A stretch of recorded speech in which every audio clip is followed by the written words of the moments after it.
Hey everybody. Hey everybody, it's Rick Snider, and we're doing the Monday Night Live chat that I'm going to do all the way through the end of the Washington Commander season, which is the Super Bowl, of course. And I'm just getting ready here. It's trying to get still learning technologies on here, but you can ask whatever you want to ask. And I'm supposed to start at 8, so I'm just getting things together, like, the infamous whiteboard.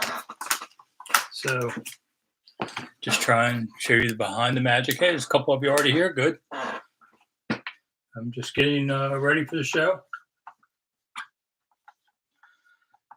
I'm a newspaper man, not a broadcaster. So it's a little weird sometimes, I admit. Okay. Let's see if you can see. Yeah. It's a low budget show. People ask me, I decided to do the show. It cost me $10 to create it, $5 for the bell, and $5 for some markers. So that's all it takes. If you want to do one yourself, that's all it takes. Hard to believe. All right, so let's see. Anybody want to? Yeah, I've got 5 of you on here. Go ahead and ask me questions. All right, Nathaniel Daly on the board here says, I love Greg Williams. He always makes me laugh. How do you feel about his return to DC at the XFL? Well, Greg's obviously a very talented guy, and he thought sometimes his ego got a little ahead of him, and I think he wasn't a good mix with Dan Snyder. That's why he didn't follow Joe Gibbs as the coach. It's just a personality thing. It would have been better who went after Gibbs? Was it Zorn, if I remember? Come on, But Greg Williams, he's a good defensive, smart guy, disciple of Buddy Ryan. So, that's why he does so well. Great question, Nathaniel. Steve Moody, how long does Snyder stay on the boat? Oh, yeah, that's a good question, isn't it? I'm kind of thinking it might be, I don't know. Could we actually go to the season and him not be in the box? He's still high down on that boat. I don't know. That seems crazy.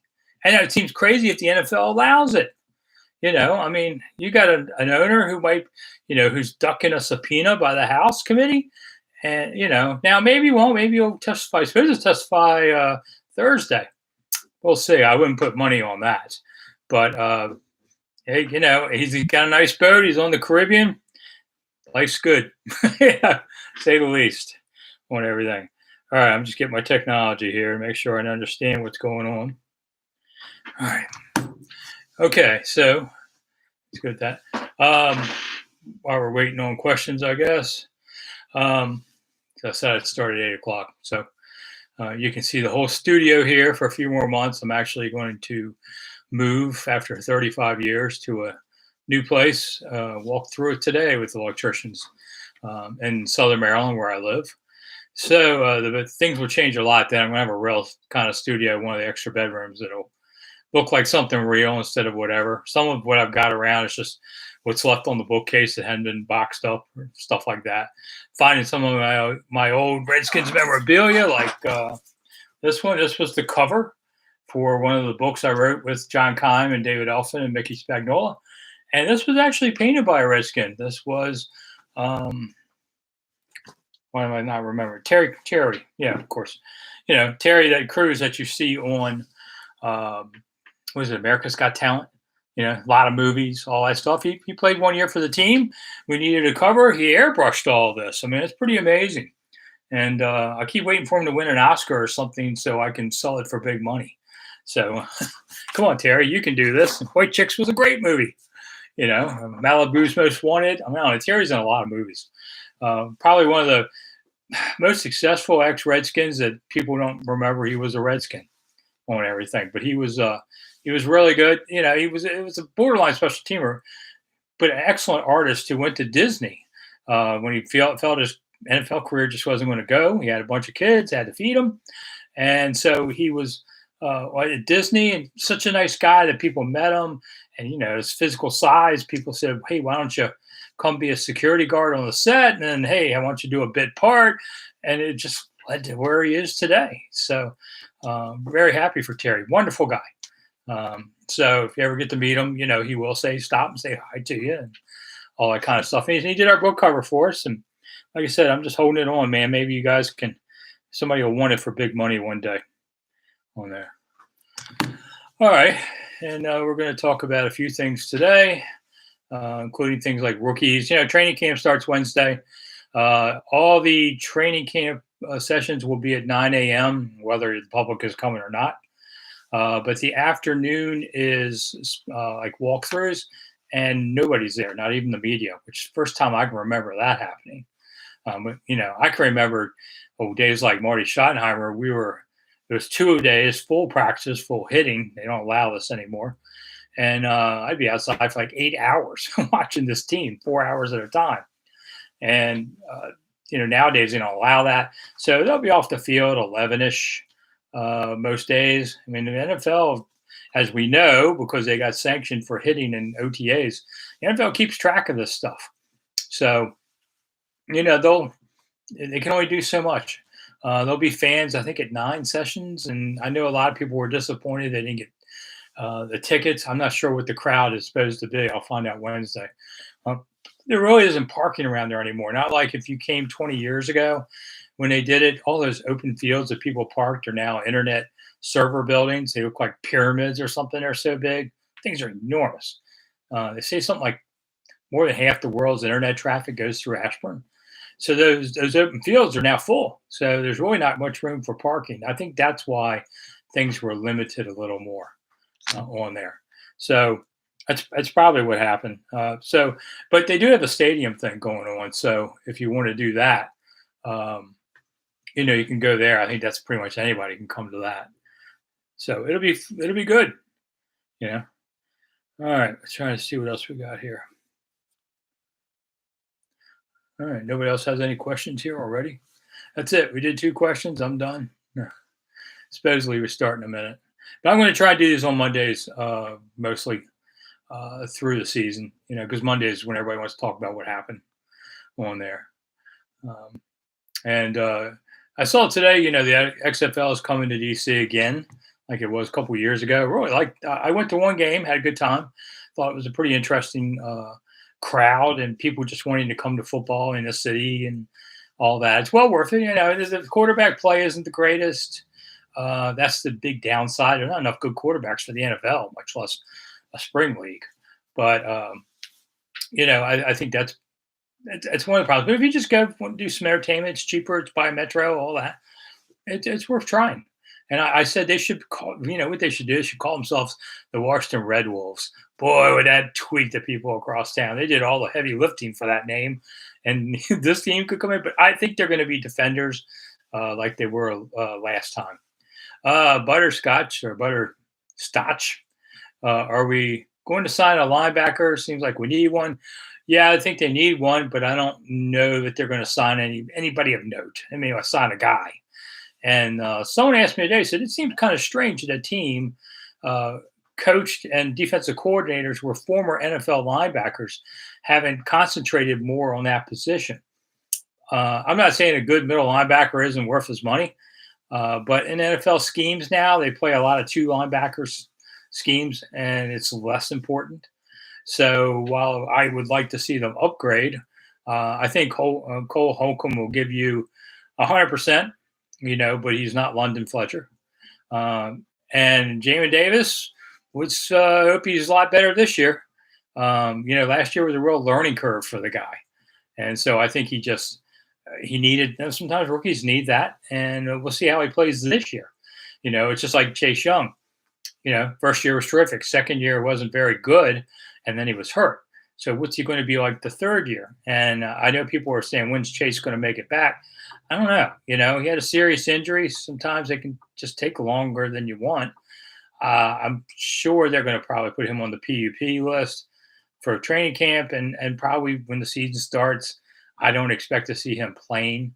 They don't want to risk it, because if you have a setback, that's the whole season. So I would think Chase by midseason could be back. And then I don't know if you can really judge him off a half season like that coming back from an injury. So maybe next year before we really know what's up. Let's see. Abe, who has a long name, says, are we positioning to extend Payne? I don't know if it's positioning. I think they have money issues. How much can you really put on the line? You got Allen there. Sweat's going to be coming up for a renewal soon. Chase a couple years away, but it says only so much money you can spend, and they got themselves a quarterback, so that's costing 28 million. And you have Taylor. It's a minimum deal. There was more money to spread across the line, and they just don't have it. So I'm not sure they're going to do it. I thought Payne has improved each of his 4 seasons. I thought last year was decent. It's a hard position. You don't get the stats, but I thought he did a lot more penetration in backfields. So I think I would try and re-sign him if you can do it. You never know who else is going to put up a crazy number. So I think it's 50-50. He's back. Butterscotch says, how often do you guys know information long before it's passed to the public? Seems like a hard part of the job, not being able to spill it upon hearing it. Varies. Yeah, anymore with the internet, man, it's hard to hold on to anything. In the past, I might hold on to something for a day. Back when I was just writing for a newspaper and the internet wasn't a deal, you could hold something for a day. But I learned if you held it any longer, you get burned on it. And then people say, oh, I didn't tell them. So, I had to protect myself on that. Now with the internet, everything is instant. I don't know how much you can really hold on to things like that. I remember in Frostburg, there was only one bar at night, really. There was 2 bars, but coaches went to one. So players and media went to the other one. And the guys were always worried I'd write something or whatever. And I just said, hey, man, as long as the cops ain't here, I mind my own business too, and it was fun to hang out with the guys and got to know them and, play foosball, that kind of stuff. There was a little place in Frostburg, Duncan's, which I think is gone now. But we had a good time there. And, it was before cell phone cameras and all these things now that are out there, and players have to retreat from talking to the media or seeing them because, sorry, you want to misbehave. I always tell them, if it's not a police report, I'm going to mind my own business. But anymore, man, with the public out there, it's hard. Okay, so Nathaniel said it takes years to build a new stadium, time to permits, approvals, and such. They don't seem to be making any progress with this. How will it get done? By the grace of God. I mean, it's starting to run up, where I think they may not make it out of there in 2027. But my guess is the stadium's going to be right next to the old one. DC doesn't seem to have any kind of path or political power or political desire, even more so, for a stadium. Dan Snyder doesn't help things, and all the allegations that fly around. Virginia, that first thing was a stupid offer. Virginia was going to go up to like $1 billion. That was insane. And then, a couple of remote locations, insane. I always thought it was a smoke signal for going to Loudoun County, Sterling, on the Metro. Okay, I'm not for that. I think the stadium should be inside the Beltway. I don't care if it's Maryland or Virginia or DC, but it needs to be closer to the city. And, now Virginia's retreated from their group. Now, let me just say this. You get a new owner in here. I think all 3 of them start bidding somehow. But right now, I don't see Snyder exiting. So I still think it's going to be next to Landover. And, once you get political process, you can get things expedited. But you're really talking 3 years. I mean, it's hard to move. Maybe less because of Landover. You have a lot of stuff already there. Maybe they could do it in 2, but they gotta get going.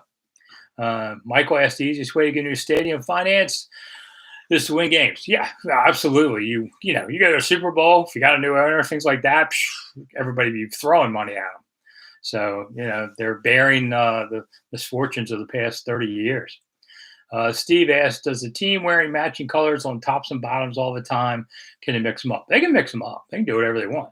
I'm not a big uniform guy. It looks good, as my friend John Kine likes to say, winning, which I agree with. You can look like the ragtag bunch. You go 16-0, we'll all look like the ragtag bunch.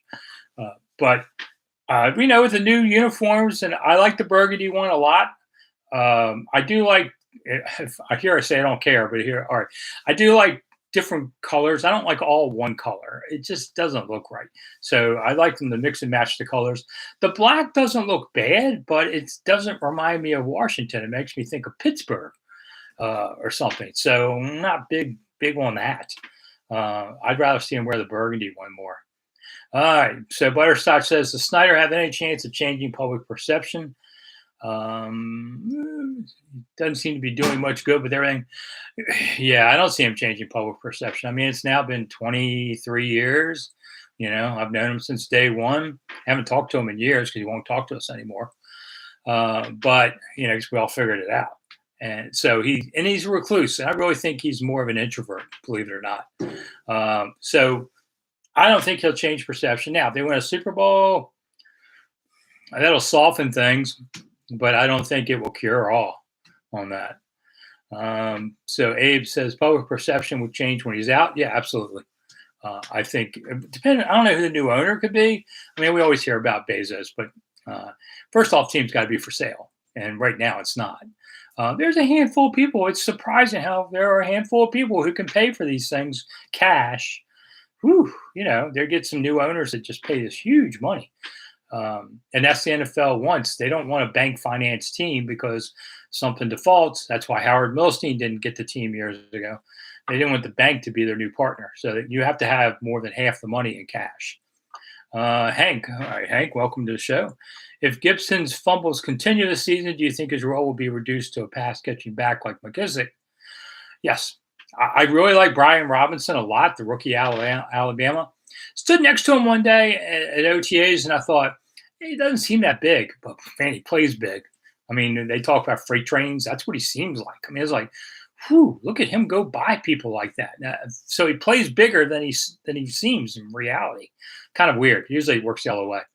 I like him a lot. I think Robinson's their future real back. I think Antonio has done a great job for the 2 years of doing what he's doing, but they really could use more of a banger for that role. So this team is probably going to pass a lot more than it runs this year. I mean, could it be a 60-40?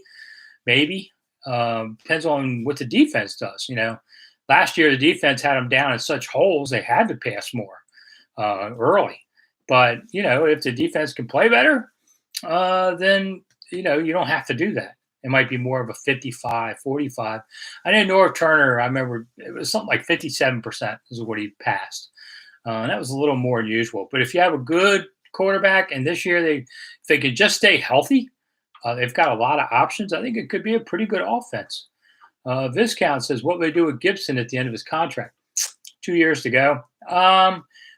Probably would re-sign him for a reasonable number. I mean, he's been good. Ralph Friedgen, I covered Maryland for a couple of years, and Friedgen used to say, I like players who are high production and low maintenance, and that's what Antonio is. Doesn't cause any trouble or any of these problems, and he goes out there and plays ball. It's a good player. You want those. All right. David says, what would I say to Jason Wright's opinion? What would you say Jason Wright's opinion of Dan Snyder would be? Do they have much contact? Yes, they do have a lot of contact. And I've talked to Jason. He likes Dan and Tanya. He thinks they're good people. He likes them. I don't think it was just BS, that he was saying. I think he really feels that way. And hey, they gave him his chance to be an NFL team president. So why wouldn't he? So I think he's okay with it. Abe asked thoughts on O-line depth.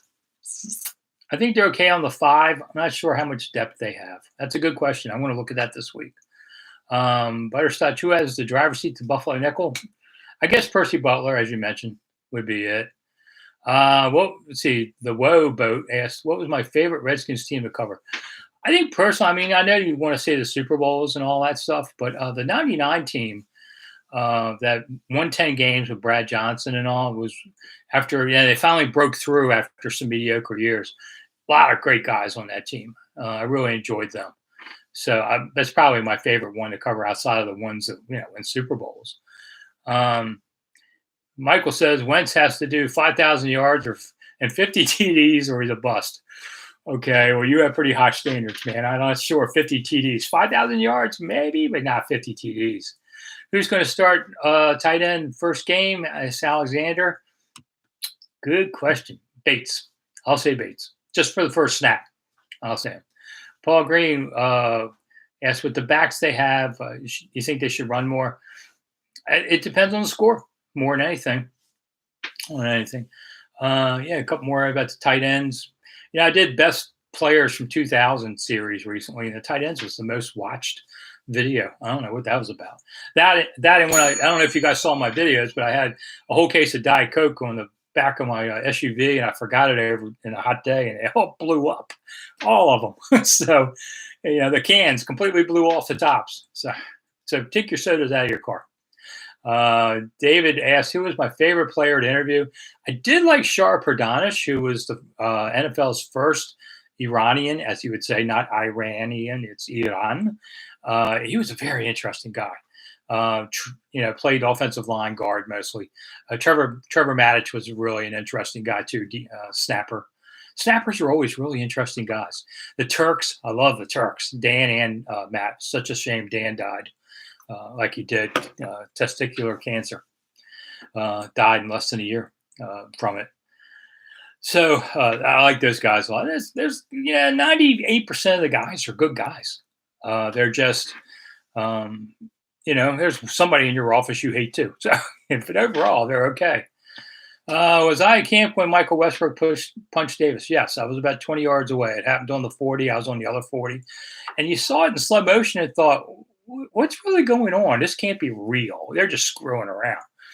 And then when North was finally yelling, coming up there, Michael, what the blank are you doing? Then you thought, oh, this is real. So, yeah, it was a sucker bunch. They were talking. Davis called him something. It was mostly trash talking, and Michael took it too seriously.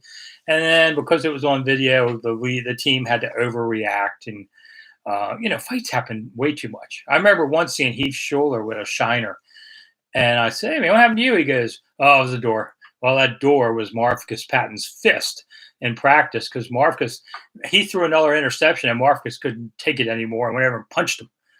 So fights happen all the time. I get in fights with people, not too much physically anymore, but I know what it is. Things it blows over. It doesn't usually have a lingering thing that goes on. All right. So Paul asked, I hope to have the Commanders found a radio station to broadcast the games. Yeah. Big 100, which is mostly a classic rock kind of station. And it's the same announcers because the team approves that. So Bram Weinstein, my old friend, who is the funniest person that you'll meet. Bram is hysterical. He gets to do the voices and things. He doesn't do it on the air, but he does a great job on all of that. See, Mike says he's heading to the gym. Good, yeah, me too. So just said good wishes. Thanks, Mike. I appreciate that. Let's see. He wants to see the wide receiver core. Yeah, I mean, Dotson. I had never heard the term catch radius until this spring, and Rivera's talking about catch radius. I thought, what is that? What it is the dude can catch anything near him. I mean, he's got hands that just grab anything, snag anything. I saw him do one-handed ones. You're not the biggest guy in the world, but that's okay. But anything you throw in this direction, he's going to get. I think he's going to have a nice season. Could he do 60 catches?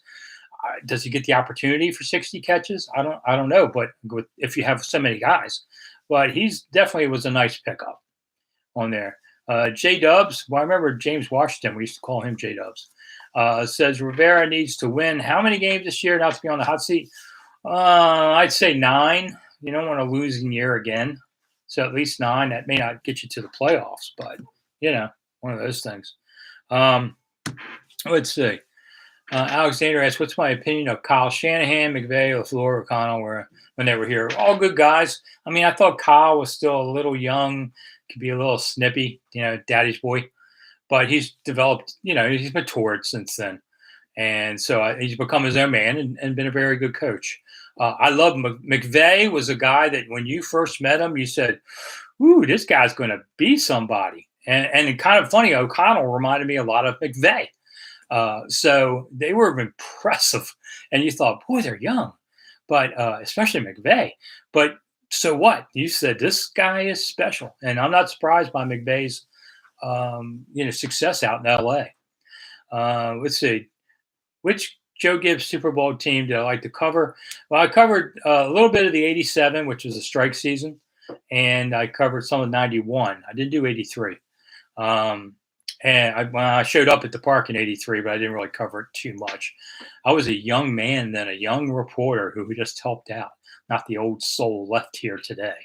So '87 was cool with the strike. It was so different. We had beat writers, including Marty Herney, who's now with the team, and Jacoby and Bostic threatened the beat reporters with never talking to them again if they covered the scabs. So my boss said, "Nobody knows you. Get out there." I was covering horse racing, so I went out and spent, what is it, 2 3 weeks with the strike team, and then kind of was hanging around some all season. That was an interesting year, especially with Doug coming in late to start and all that. Mike asked what I think of George Michael. Love George Michael. George Michael was a huckster and a carnival barker and a showman and all these things, but he never said otherwise. That was George. And he'd get mad at me because I break stories over him all the time. He tried to be first with news. Not many guys do that anymore. But, George was great. If people worked for George, they raved about him. He was very tough on them, but there were a lot of successful people who went on from being young people on his station to get better jobs. So George, I know some people don't like George because he could be a bit bombastic and tough on you, but I always liked him. To put George one way, we used to have golf carts. Some people had golf carts at Frostburg to go in between things.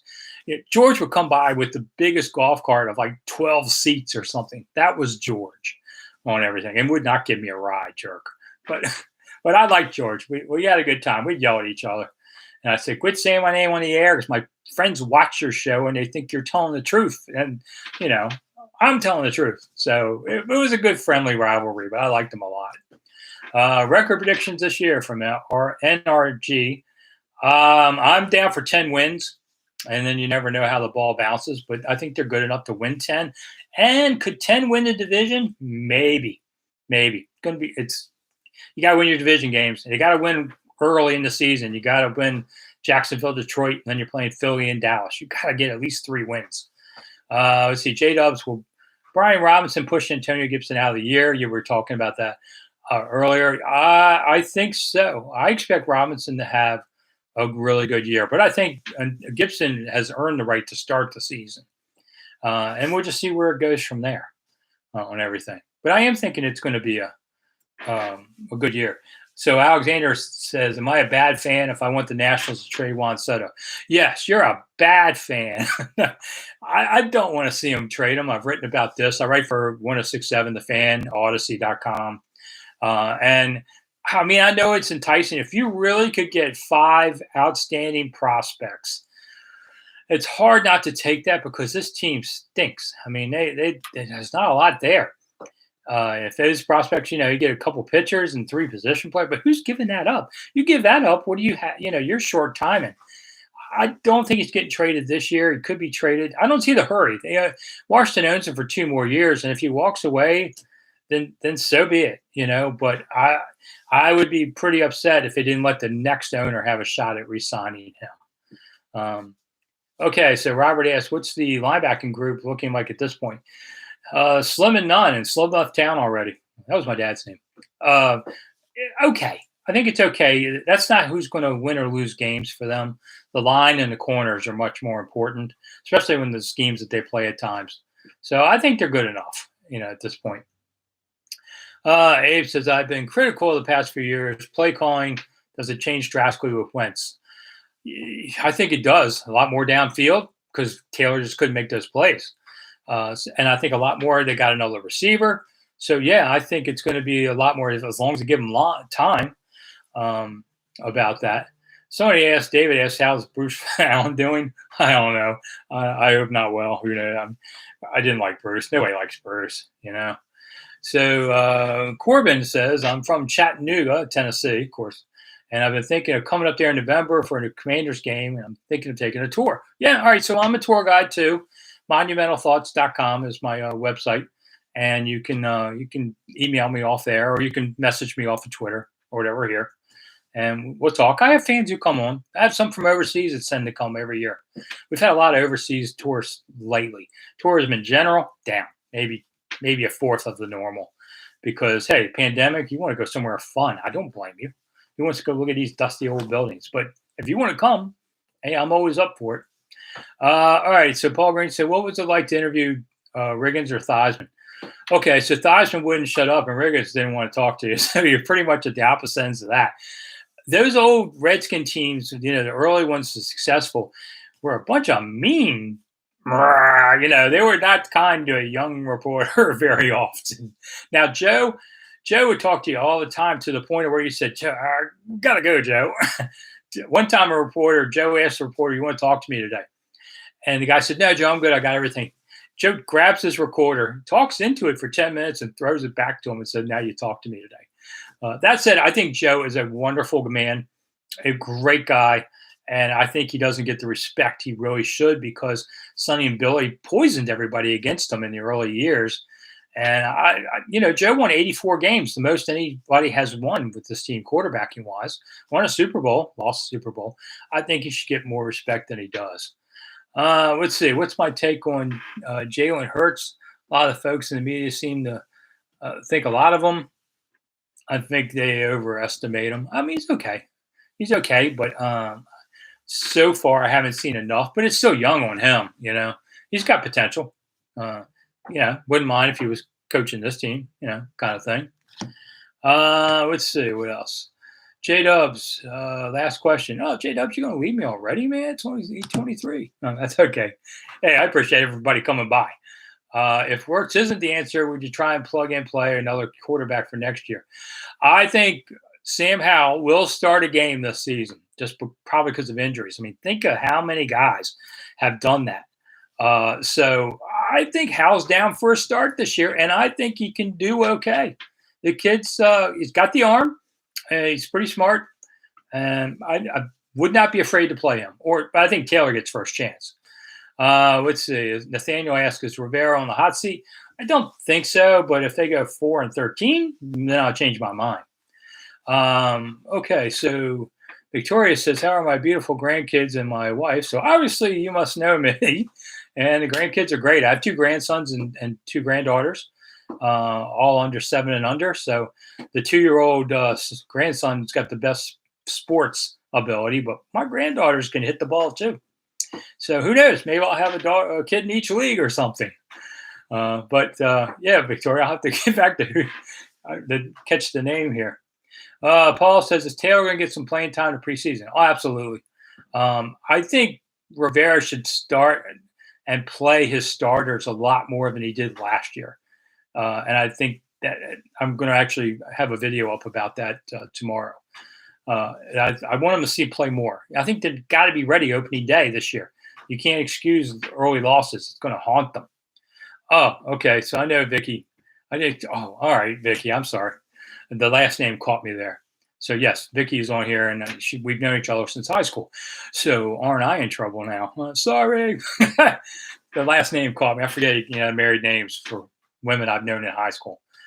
Am I still eating that seaweed? Says Steve. No, it wasn't horrible. I've been trying to eat health stuff because I had a big health scare. For some of you that may not know, back in January, they thought I had a stroke. So I got religion and lost 35 pounds and all. And after many, many, many tests, they said, "Hey, man, you didn't have a stroke. You got a couple problems with a disc in your back, and it was the nerves that shocked your right side and did that." Hasn't happened since. But I'm still trying to eat healthier. I didn't go back to eating junk on there. So but the seaweed, the cauliflower pizza, it's okay. But if you're going to eat something, you hate for it to just be okay. My grandchildren love the seaweed though. The Wobo, how embarrassing is there won't be a soccer club in DC? Yeah, absolutely. That's somehow gone under the radar a little bit that the World Cup is not going to be in the nation's capital when it normally is. And it's because, basically FedEx Field didn't pass the muster. But yet they could have played the game at M&T in Baltimore. It's a beautiful stadium too. I don't know. I think we got hosed in that deal. Let's see. Scott says, "Any early season predictions?" Pain. No. 3-1 in the opening month, and then see what they can do. Rivera's been better in the second half of these 2 years. So if they could get off to a good start, I think they'd have a good year. I don't know. Injuries, though. Man. Injuries have just been so bad the last few years. Michael says he wouldn't eat seaweed on pizza. Well, I don't know. I was in England. They put your salad in the middle of the pizza. It's kind of weird. But And other people from London tell me they're crazy. They've never seen it, but it's what I had in London. I don't know. I hope they play in London again soon. I'd love to go back and be able to write it off my taxes. Let's see, Mike. What are the chances the team leaves the market for a better stadium deal? Oh, I knew this would come up because when I covered the last time in the '90s, I can't believe I'm still around for another one. Cook actually gave it a passing thought about moving to LA when he was stopped several times from doing this, and then he finally decided no. I know it would not shock me if you see something out there that says St. Louis might get him. Don't think so. I don't think the NFL would let this team move easily. And well, he could move. He'd be like Al Davis, move without permission and fight it out in court, I guess. But I don't think so. What's the best stadium food that's healthy, or do you have to bring your own? I hear rumors of healthy food at the stadium. I eat in a press box, which not part of the healthy food so much. Although I haven't eaten a hot dog in a long time. So I know that I hear that they do. It's always expensive. By the way, this season you have to pay by credit card, not cash anymore. They started doing that last year too. I think partly because of COVID and partly because it's a lot easier. They can move people quicker. Cash would be better. You don't have to pay credit card fees, but whatever. Alexander says prediction on the future stadium. I think it's going to be in Landover or Raljon or whatever we want to call it. I just don't see the other two venues really competing for it. But like I said earlier, if there's a new owner, if there's some changes, it's possible on all of that. I never say never because, listen, when Joe Gibbs came back, that ended my never say never things because I would have never guessed Joe Gibbs back. Whenever just no, I would have bet my house on that one. So, all right, Scott, a bunch of 17-0, baby. Okay, there you go, 17-0. I can have a new book deal and make some dough. I'm all for that. David asks, do I have a favorite Joe Gibbs story? I would say one of them would be when I was most impressed with Joe Gibbs was after Sean Taylor died. And we're out at the park every day practicing and covering practice. And it's a very somber situation naturally. And Gibbs, I'm a Christian. I believe in God and all that. And Gibbs was talking about these, heaven and what things are. And it was very inspiring. And he really lifted that team up in those times. And they made the playoffs. And I thought it was one of his finest jobs. I really thought they were going to win the Super Bowl that year. And Gibbs later admitted he thought the same thing, but they got KO'd in Seattle. So it didn't happen. But I was very inspired by Joe and things like that. The other thing great about Joe is he could be losing 17-0 at halftime and switch teams and beat you in the second half, and coaching the other side. I mean, Joe could do anything. Great at second half. He and Richie Pettibon could do that. Butterscotch says, is John Bates being overlooked? Yes, a little bit. I mean, but he's more of a blocking tight end. He can't catch the ball, though. Cole Turner gets a lot of love, especially for me. I'm telling you, this dude can run across the field like a gazelle. He's tall as all, can catch things. If given the chance, I think he could be something. Paul hopes the stadium's in D.C. in a dome. I think it has to be a dome because you have to do things there 100 times a year to pay for them. Alexander asks, what's the biggest reason this franchise has been awful since 2000? Let's look for the common thread. What is that? Dan Snyder. I mean, he doesn't interfere in football decisions as much anymore as he did in his early days where he was the mad scientist in the lab. Oh, that was so crazy. Although he was the guy that brought Larry Centers here. And Daryl Gardner, and they were two good ones. But he overpaid too much for other people, when you're running an organization badly, it spills over into football too. And I think he's a big reason why. And you have to pick the right people, the right coaches. I mean, picking Zorn, that was just ridiculous. So of course the team's not going to be as good. And then you meddled with everything and bring in a bingo caller and on. What do you think's going to happen? They were trying to force him out and not pay the rest of his contract at it. Let's see. Butterscotch, since you cover a team, can you bet on games? That's a good question. Personally, I won't because in my career, if you bet on sports, you were fired. Now it's legal. So I don't think they could fire you for betting on games. I used to be the horse racing writer many, many years ago, actually about 35. and you could bet, but horse racing betting was legal. But I learned betting and working two different things at the same time. So I don't bet on the NFL games, and I'll just say this: being closer to it probably makes you a worse better. There are plenty of days I go, man, what happened there? If I bet on that game, I've lost. So I have a Saturday morning pick show during the season. I'm like everybody else. I have my moments, but probably 500 is all on there. So I try to stay away from that. I think betting's a bad thing to happen on the league. I think it ruins your fandom of sports. Let's see. Paul asked if the team starts out slow, will Ron be on the hot seat? I don't think so. I mean, 0-8, okay, maybe, but I don't think they're going to be 0-8. So I don't see Ron. I think he's got at least this year and next year, and he's done a lot of great things to get this franchise back on, the right path. As far as off the field kind of things, he's really worked a lot instead of being the craziness that all of you have heard about. And trust me, you haven't heard it all. He's managed to get that back, and that's a great start on things. Let's see. Michael says like pick triples. Yes, who doesn't, man? If you can hit a triple, it's good money. Chiaroscuro, what are the odds Heineke has another moment this season? Not a franchise changing moment, but a Heineke moment. I would say better than average. I bet he does play. I think all three quarterbacks will end up playing a little. And the great thing about Taylor is he can step in quickly and play well, but maybe can't sustain it. And that reminds me of Gus Frerotte. Gus, in his whole career, was known for a guy that you could sign on Wednesday and he could play Sunday and he'd be okay. But he'd never be a Pro Bowler. But he could step in and do that. And that might be Taylor's forte. And you know what? That'll keep him in the league a long time. And I'd be happy for him. Great young man, and smart, really smart kid. And he's still learning the game.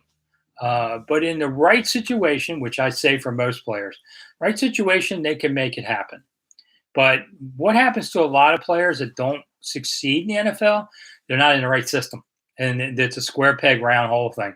And teams shouldn't take them. That's the team's fault for taking them. When they say, "Oh, we can change them," how'd that work out? Not that great. On there was Butterscotch. Was Larry Michael's situation a surprise to me? Yeah, I mean, I know Larry. I've known Larry a long time. He used to call me the Darth Vader of reporters. So I'm not saying we were the closest of friends, but I didn't know any of that stuff going on. Let's see. Have I ever met a president? No, I've met a vice president, Al Gore, who everybody would say, "Oh, he's so stiff and boring." I met him at a Kentucky Derby, and just for a very brief time, but he was a really funny guy, and it surprised me. He came by the press box at the Derby, and we got to talk for a few minutes. Yeah, cool guy. I like the guy. He invented the internet. I mean, it worked out well for him. Seen other presidents from a distance, but not get to meet them. The lead commander, will Scott Turner emphasize the run game or passing game now that we have a strong arm quarterback? So, Scott Turner, I remember when he was like 12 years old, being the ball boy for the team during the training camp. Now I see him, almost as a 40-year-old man. It's such a weird thing. But he is his father's son on this. And I think he will adapt and pass more because he's got more of a strength there. Sometimes, I mean, there are plays that I sat there and go, what'd you do that for? I think his rhythm needs a lot of improving. There have been games and drives that I've seen and went, okay, that's how it all works. That's how it clicks. Good balance. You pick the right spots. They looked good, but not enough. Not enough. And I just think sometimes he burns a play too much. Norv used to burn a play in a game in the middle of the game. And he did it on purpose. He said, so that the opposing teams in the next 2-3 weeks would watch that play on film. And he would sucker them that way because he wasn't planning on using it again, but he wanted to give them something to look at. So he was playing a decoy thing there. It was pretty interesting he would do that. Norv used to try and teach us a little bit about football. I've been around football all my life. But you show up there and you realize how little you know. I mean, some of you probably know more, but they teach us. You can listen and learn so much from players about how things work on the field. Brian Mitchell's really good at that. It's always an education. I learn stuff all the time still after all these years. And I've been around football since 1975. And I still learn stuff. So either I'm stupid and slow or they're picking out new stuff. I don't know. All right. Johnny Boy says, with the offense, we have the offense where teams are going to have to put 8-9 in the box to stop the run, or will they be able to take advantage of that over the top? That's the hope. I don't know that they'll do it often. It's not like, the Hogs and they're just going to smash straight ahead and you got to stop them. I don't see that. But you'll see 8 in a box now and then on it. And I'm not sure that Washington can succeed against 8 in a box consistently. That's a good question. So you have to dump over. And hopefully Carson, has a penchant for throwing to a tight end, and that's exactly how you bust that kind of thing. So I would say there's a good chance. Tight ends, in my opinion, have become they're still underplayed their importance. You have a good tight end, like a guy like Gronk or somebody like that, man, you can bust defenses. And conversely, look at Washington. They haven't covered a tight end worth a damn in a long time. So how many times have they been beaten on third downs like that? So I always say go for tight ends, man. They're difference makers. Butterscotch says, is Jonathan Allen intimidating as he seems in person? He definitely seems like a no-nonsense guy. Personally, my favorite player, but I'd hate to make him angry. I wouldn't want to make him angry either. I actually just wrote a cover story about him for Ashburn Magazine, which is where the team plays and practices. And I found him to be a really good guy. I learned a lot about Jonathan writing that story about his background, and does a lot of charitable work for kids that are foster children, like he was in his life for a couple of years. And so he gives back a lot to the community, but he just doesn't like to make excuses. So he's a good guy. You give me 53 of Jonathan Allen's, and I'll go invade a foreign country and win. Good guy on that. What's my favorite movie? Oh my God, I have no idea, Alexander. A lot of them. Godfather, maybe. There's a new book out called "Take the Gun, Leave the Cannoli." And it's a guy who deep dives into that movie with great interviews. I actually tweeted about it a little while ago. So if you like Godfather, people, but I know a lot of the youngsters now, 20s, 30s, never seen Godfather. And I'm like, dude, it's a quintessential movie of its time, but time moves on. The movie is now 50 years old.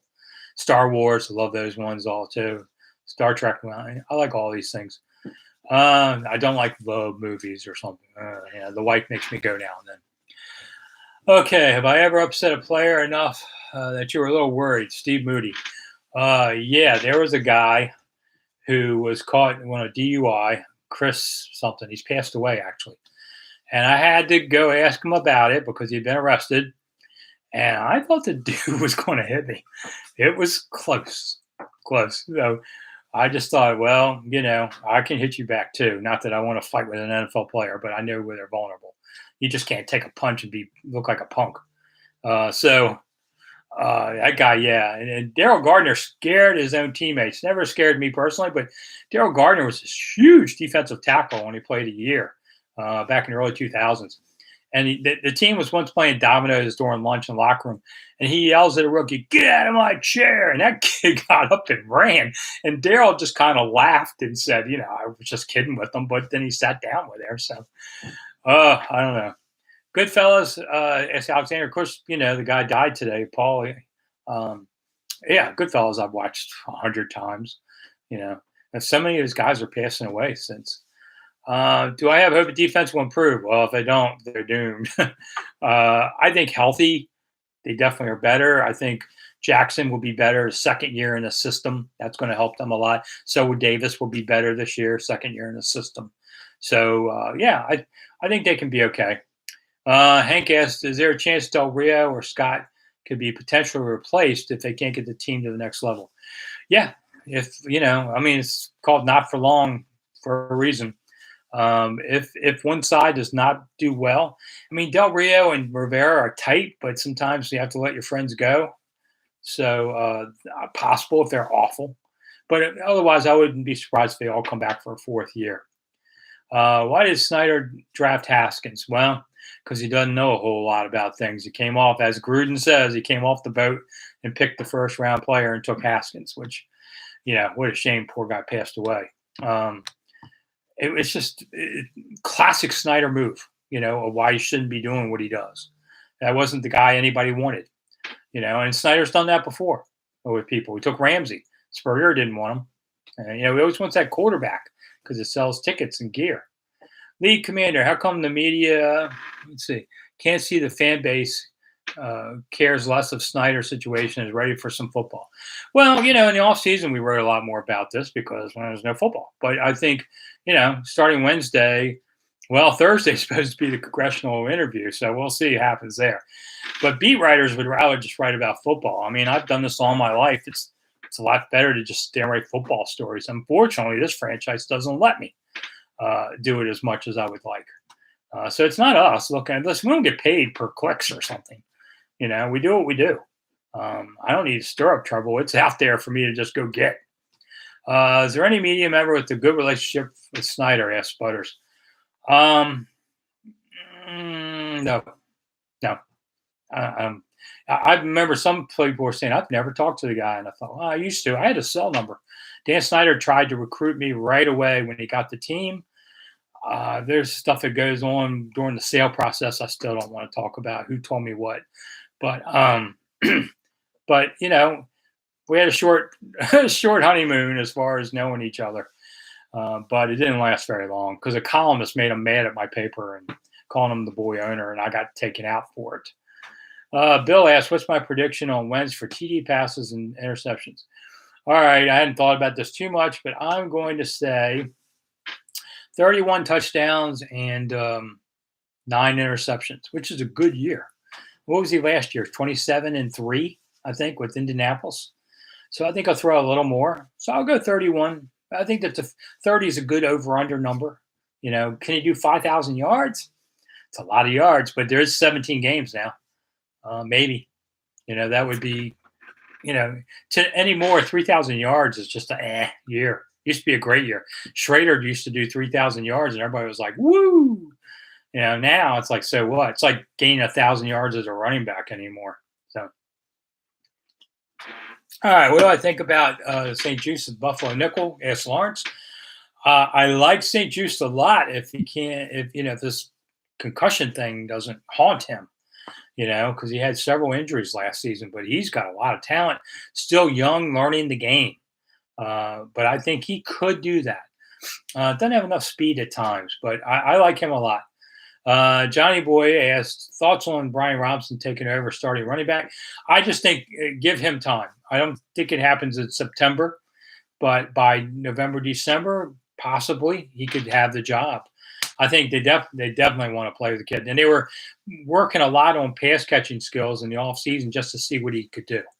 And I didn't see him drop many balls, so I think he's fine there. Jake says, my favorite memory, Coach Gibbs. I talked about it a few minutes ago about after Sean Taylor passed away, and Joe talked just to everybody and really, as a man of faith, really helped, a place that was grieving with everybody there and took us forward. And I thought that was awesome. In his younger days, Joe never really changed. He was the same guy, from the beginning years to later on. I think Joe kind of hurt the coaching profession because he would, sleep there at nights, and now he's winning Super Bowls. So every other coach says, well, I got to sleep here at night and work 20 hours a day. I mean, these guys work 100+ hours a week, and health-wise, it's not good for them. And Vince Lombardi used to finish coaching, at 5 o'clock on Friday. They do walkthroughs on Saturday. My old friend Steve Guback, who's passed away, would tell me about it. But he said, "Hey, man, if you don't have it together by 5 o'clock Friday, you're not getting it." And Lombardi was really good on time. And I think coaches today work too much. You're overthinking things. Just go play ball. What's my favorite Civil War battlefield to visit? Alexander asked. Gettysburg is awesome. I wish I'd spent more time in Antietam. That would be pretty cool to see. When do I think Chase and Logan will return? Asked Bill. I think Logan's their opening day. Chase is probably October. Spurrier. Yeah, they asked about banker's hours with Spurrier. Michael asked. Yeah, Spurrier would show up, I don't know, 9, 10 o'clock. Drove a Pontiac, which we used to – no, I'm sorry, Buick. Drove a Buick, And we always used to laugh because coaches always had Cadillacs that a local dealer let them have. And he said, "Well, Buick's the Cadillac of Florida." Okay, yeah, ball coach. He liked to get in 9 before he came in to work. Do we have a legitimate optimistic this season, or are hopes destined to be destroyed again? Asked Butterscotch. Depends on what your hopes are. If you're hoping for a Super Bowl, not going to happen. If you're hoping for a decent team, I think that'll happen. What happened between LeVar and Gibbs? Asked Alexander. I know LeVar said was the real reason now. LeVar says Snyder. There was a big fight over a contract. LeVar thought it was settled one way, and then it came out a different way. And I don't know who did what on that. I remember at the time, there was a lot of accusations all around, and it soured LeVar. LeVar, if he stayed healthy, could have been the greatest defensive player this team ever had. He was so good and so much skill, and was a special guy. But injuries caught him, and then he had a motorcycle accident, and that pretty much ended it right there. But it was kind of ending then anyway. And they wanted to do different things with LeVar and with Gibbs' staff, and it was a square peg round hole thing. They weren't using them like LeVar. Sometimes coaches just want you to do it their way when it's not your way. And while there's a mixture of the two, you can't take a guy who's successful and say, "I want you to do this." When Marty Schottenheimer came, Darryl Green was entering his 19th season. And he wanted Darryl to do all these new kind of things. And Darryl's like, "Dude, look at my career." And Marty just wanted to break him of it. And I think he wanted to break Darryl to make an example of things. And it was really a tense situation on all that. So that was crazy.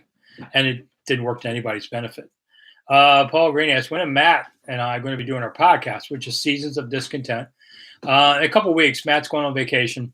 And when he gets back in early August, we'll start. We only do 2 15-minute shows a week. We do it quick, because people don't usually hang out on the internet for very long on all of this. So we are coming back, Seasons of Discontent. Let's see. LeVar and Smoot loved Marty. Yeah, LeVar loved Marty. That was Alexander asked.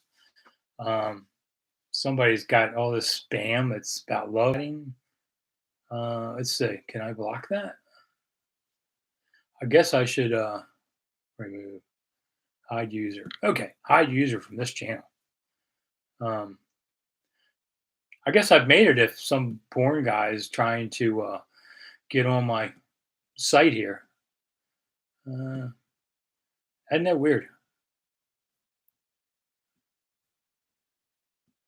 There's always somebody trying to screw with you, Just can't let us have our fun.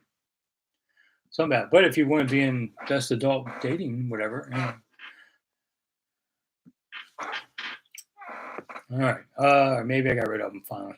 All right. So Butterscotch asks, "Is there another owner would make RFK realistic?" Yeah, probably. Let's see. Paul Green says, "Are you going to do a live preseason podcast?" Yeah, we'll be doing the podcast starting in a couple of weeks, but I'll do this every Monday for an hour, something like that, or as long as anybody cares to listen to it. Alexander says, "What's your favorite place to get pizza in the DC area?" Pizza Paradiso in Georgetown is really good. They have different kinds, kind of like gourmet-ish. There's some really interesting pizzas. There's a place, 15th and R, Red Line, I think it's called. They have Detroit-style pizza, like pierogies. That's kind of cool, I like that. And Pie on 9th and F Streets did have a Cuban pizza, which was awesome, and then they got rid of it, and everybody wants it back. I do like Little Caesars among the chains. Lido's kind of too. Kind of eating a lot of it. I don't eat much pizza anymore. I wish I did. If you're going to eat pizza, eat good pizza. If somebody makes sourdough pizza, I got to find it again downtown. And I'd like to try that. That would be cool. So if you're out there, how come the stadium in Arlington failed back in the day? Asked Jake. Because the Richmond legislature had more power in the southern parts of Virginia then and did not want to spend money on a stadium on the border of Virginia and D.C. So even though the governor was for it, they were against it. Red Light Pizza, Alexander says. That's the name of it, like on 15th and N or something. It's like a sports bar kind of place. Great pizza on there. So that's why nowadays Northern Virginia has more power in the legislature, so they could get things done more. It's North versus South in Virginia. I've noticed. Okay, Lawrence says, "Will Sweat or Young make more impact?" I think because Sweat's going to play hopefully the whole season, and Chase isn't. I think Sweat can. Sweat and Chase have a chance to be man and manly. If they get a little better, they have the potential to be man and manly. Those were two great players. They were number two, top two in sacks until Kerrigan. And I always say Kerrigan. I don't believe Kerrigan's the real sack leader because Dexter had 6 sacks his rookie year. The NFL did not count them back then. So Ryan's only like 3 ahead of Dexter. If you count those 6, it's really Dexter. And Dexter kept people awake at night trying to play against them. So I thought Dexter was better. But those two were awesome, though. Okay, Abe, you're quitting on me too, huh? All right.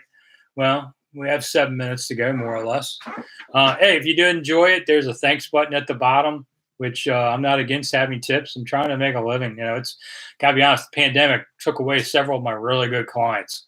So I cover the team for 106.7 The Fan and team paper not owned by the team. And I do other things. I don't know if it's my last year or not. I'm kind of phasing. The health scare kind of made me think about it. I'm going to do this year. And then it's a year to year. I'll just see. I guess I'm year to year everything in my life, to be honest. Paul Green, best sports bar to watch. All right. Sometimes my memory isn't good. There's one that's a block over from Cap One Arena. Literally, it's on 5th Street and almost at H. It's on a corner there. And it's a no-nonsense kind of sports bar, nothing fancy, but it's an awesome place. I know a lot of Caps fans go over there. And it's only a block away. It's just around the corner. If I Google it, you can see it. It's on 15th and H. All right, Michael asks, Dexter also shortened his career, because of the drug stuff on there. I mean, Dexter was a very interesting guy. I'll say that. Massive human being, too, on there. Favorite Maryland waterfront restaurant, asks Lawrence. Okay, you go to Pope's Creek, Maryland, which is basically 301-5 all the way down to the Virginia line, practically. And Captain Billy's Crab House is there. Captain Billy's passed away, but it's like 100 or so yards from where my cousin John Wilkes Booth crossed the Potomac to get away after he shot Lincoln. Funny thing is, we had a bear come into the area. They say the bear swam across from the Potomac River from Virginia side and came over to us. It's over where I'm building a new home. Holy crap, that bear swam. It's like 3 miles across that river, and it was a real torrent. That bear wanted to really come to Maryland, and I don't blame him, man. Maryland's awesome. Southern Maryland, God's country. So we got, as long as he doesn't show up at my new house. Hassan's also a fellow Southern Marylander. Oh, he's no longer there. Oh, Hassan, what are you doing? What was my favorite pre-Snyder and post-Snyder Redskins teams? I guess 91, I think, was the best. I don't know if it was my favorite people, but it was the best team. Is the sports bar Irish channel? Yes, that is it. Very good, Alexander. It's Irish channel. That's it. It's really good, and it's not fancy, and it's a little cheaper than all these other places. So yeah, that was a good one on there. I don't know. I do a lot of. I hang out downtown a lot when I'm working. I love DC. I'm a DC native, 6th generation. So I see a lot of things from family perspective that I really enjoy it. Butterstadt asked if it was going to be Commanders from the get-go. No. They were, when they announced the Redskins were leaving, they were really thinking Warriors, and then I got knocked out. And they wanted to do Wolves, but the Minnesota Timberwolves, despite a couple meetings with the team, did not want to give up all the Wolves trademarks they had. They got everything. And they said because the NFL is a bigger team, will overrun them as far as the Wolves name, and it would hurt them. Now, when I teased that the Wolves could be the new XFL team, that's because sometimes people with trademarks will give it to someone of a small entity and not worry about it because it's not going to compete against them.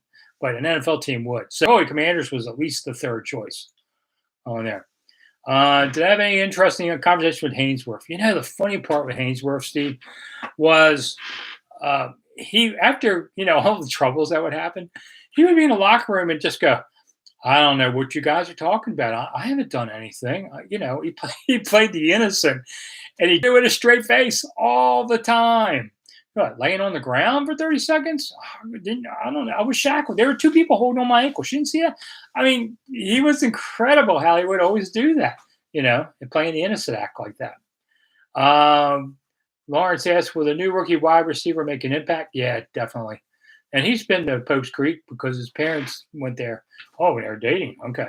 I'm probably your parents' age. Yeah. Captain Billy's is a great place. You want to get crabs at a reasonable price or seafood on the water. It's a great place to go. Pope's Creek. Emilio asks, Diami Brown. Yeah. What? Will he have a bigger year than Dotson? No.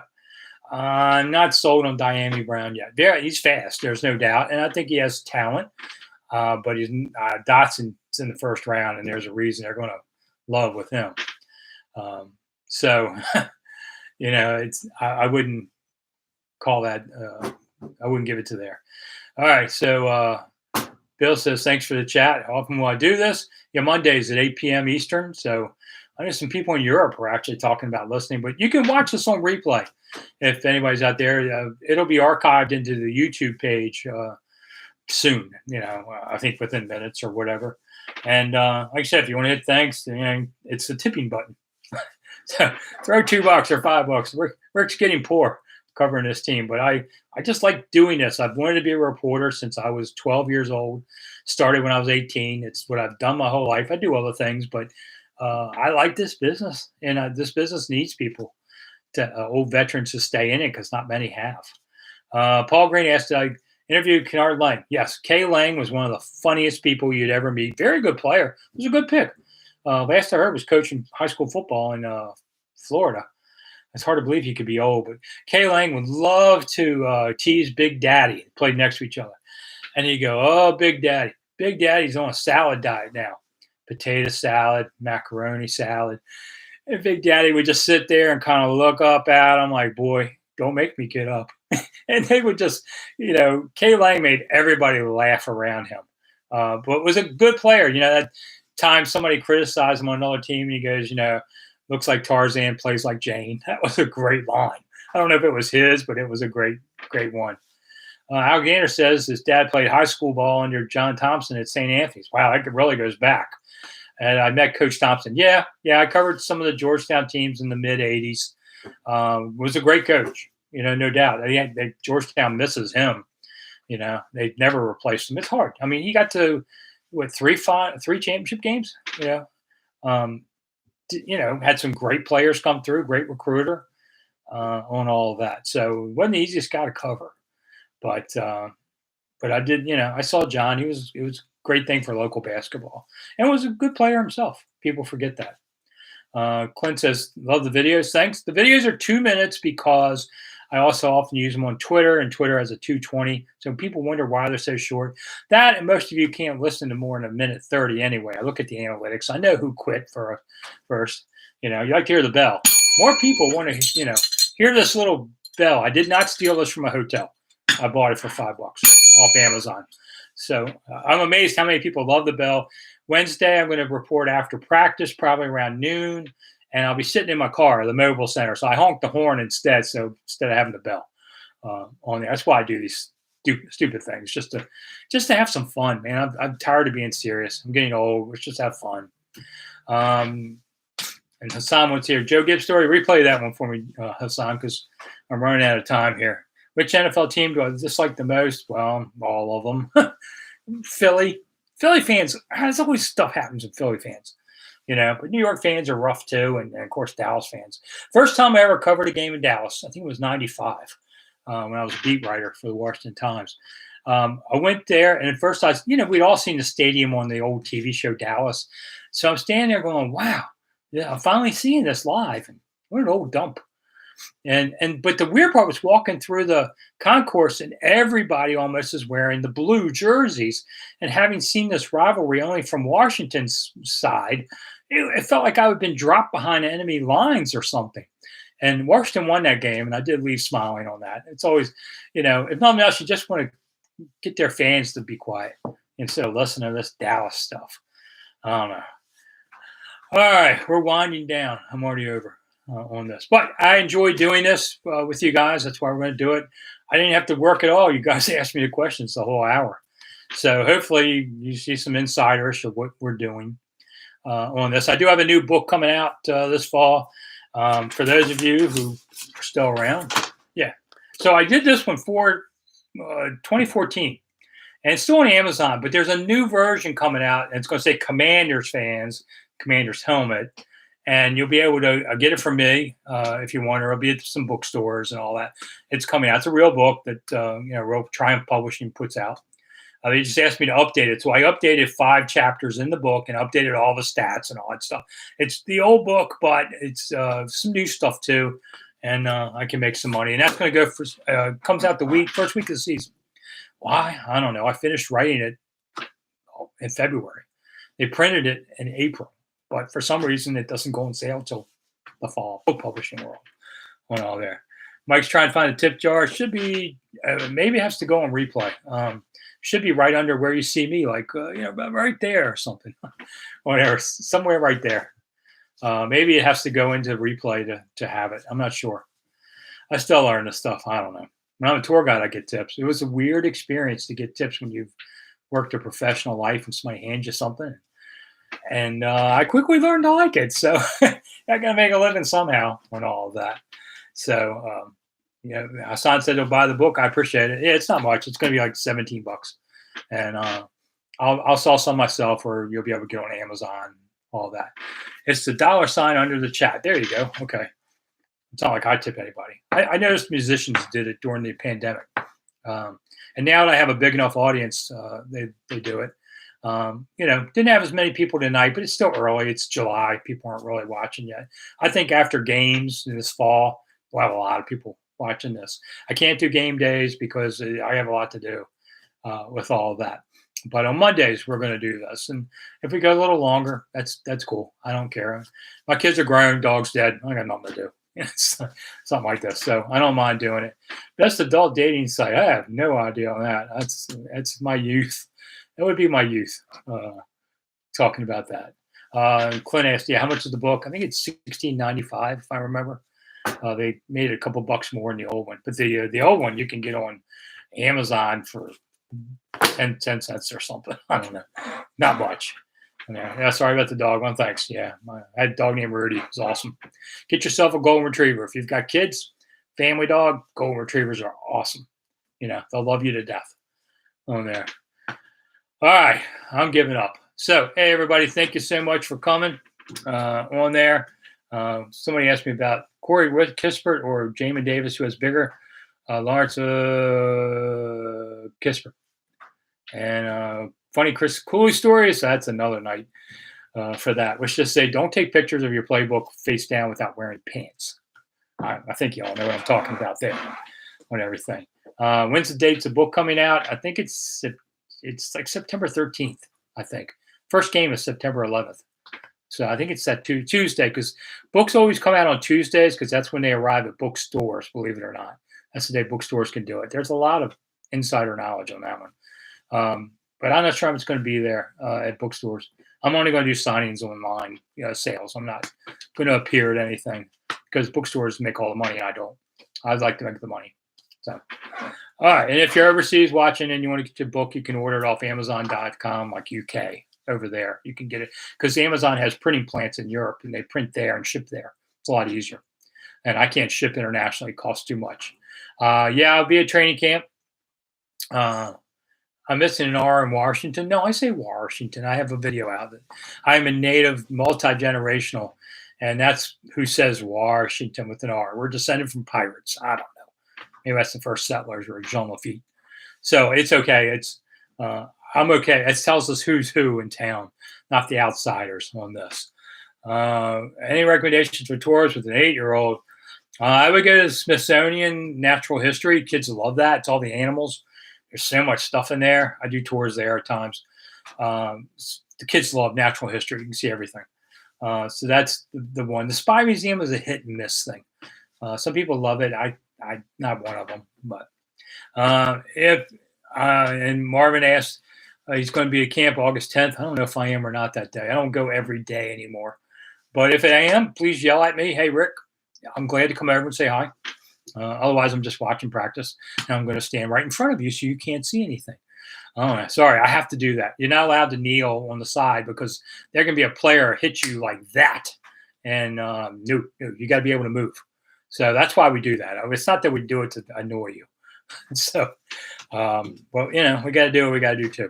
So, all right, I'm done answering questions. All right, everybody, thank you so much for coming. Watch on replay if you like, and I'll see you next Monday. But I have videos out usually around 7 in the morning, 7 at night. But Wednesday, I know for sure I'm going to do one around noon, so you get the latest news, that kind of stuff. And does Landon come back? Last question. No, I thought about this today. If they were going to bring him back, they would have done it by now, unless barring an injury. I don't see that happen on there. Will players give autographs? I believe they will at camp. So they have a long line. I'm pretty sure you'll be able to do that. And players are pretty good about it on everything. So just have your Sharpie ready for them. I always say have the Sharpie ready so you can just grab it, do it. And if you need an autograph, you can mail it to the park and ask for an autograph, but have a return envelope dressed. And I've seen it where the player will just pull it out by the receptionist, sign it, put it back in the envelope. She mails it to you. That's the easy way to get an autograph from somebody. You got to make it simple for them. So, and big guy's 45 says, hello, everybody. But big guy, we got to go. I'm tired. It's been a long day. So for Rick Snider's Washington, I'm Rick Snider. Thank you so much for coming. I will see you again soon.